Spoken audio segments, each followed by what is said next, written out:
Hello, my name is Erica Duckworth, and today I will be presenting my research proposal entitled The Art of Reducing a Trauma Response. Let's begin with identifying the problem. So what is the problem? Dr. Bessel van der Kolk found in his book, The Body Keeps the Score in 2015, that 60% of men and 50% of women experience trauma in their life. Trauma is the impact of devastation to one's central nervous system that continues to affect them with ongoing fear, pain, and dread. This can lead to isolation of environments and from people and affect one's life daily. Now, the process of healing from trauma includes telling one's trauma narrative. This is their personal story of the traumatic event that often elicits the same response as the trauma itself. On the right side of the slide, I put the healing process often used in trauma-focused therapy.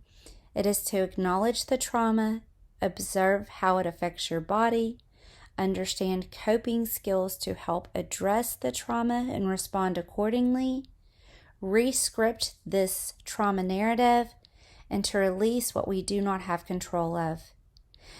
So this involves telling your trauma narrative often, which can have ongoing effects. To further demonstrate this, I included the illustration below, including the trauma response. This is a person's reaction to a reminder of the trauma.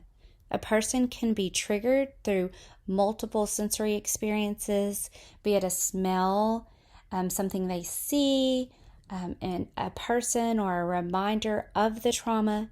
Their body will respond often through fight, flight, or freeze and have symptoms of panic, difficulty breathing, sweating, shaking.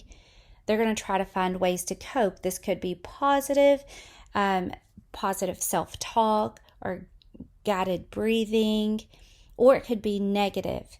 That could be things like isolation or drinking. And you will find either relief through the use of coping skills or further pain if this is maladaptive, such as drug use. That's going to hurt yourself and other relationships. A review of the literature showed some similarities between art and trauma. Art also uses multiple parts of your brain. Through using the imaginative and logical areas, you can visualize an experience, organize it in your brain, and express it. This helps you to gain understanding and calm the nervous system. This can lead to the formation of new neural pathways.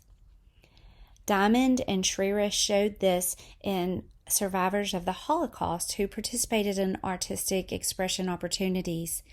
They showed better coping skills and less stress than survivors who did not participate in these opportunities. A further study by Beers showed that university students who participated in art regularly had decreased cortisol, which is the stress hormone, and they progressed further in sessions. Beers also emphasized and encouraged the use of art expression in further studies involving anxiety and stress. The literature continued to support art as a way of decreasing symptoms in post-traumatic stress disorder.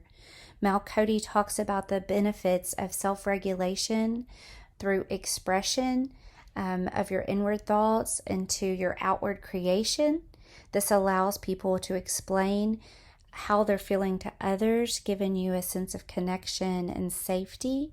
Fancourt said that identifying your emotions allows you to find ways to calm yourself and also have some resilience by being able to express your story.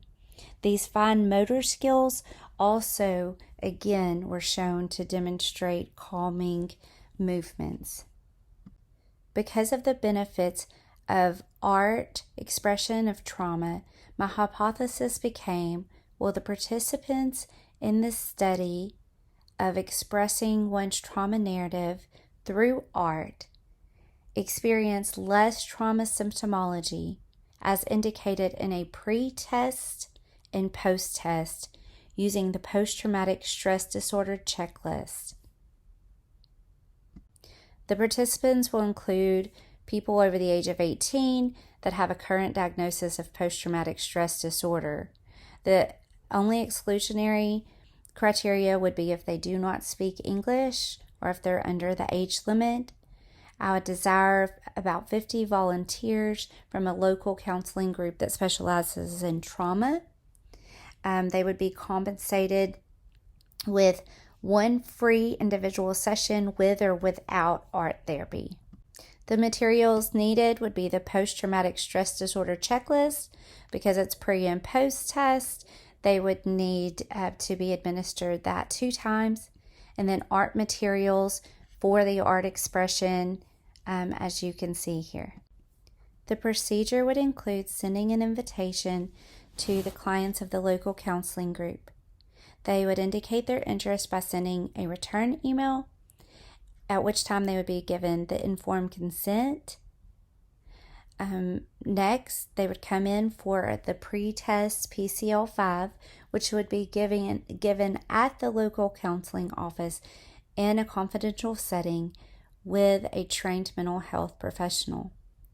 Directly following the pre-test, they would be given the opportunity to share their trauma narrative through artistic expression. After 2 days, they would come back in to take the post-test PCL-5. Finally, the mental health professional would compare the scores using a t-test with a p-value of 0.05. The results would be indicated at the end of the study. It's been an honor to share with you my research proposal. I've included the following references on the next 2 slides. I appreciate your time greatly. Have a great day.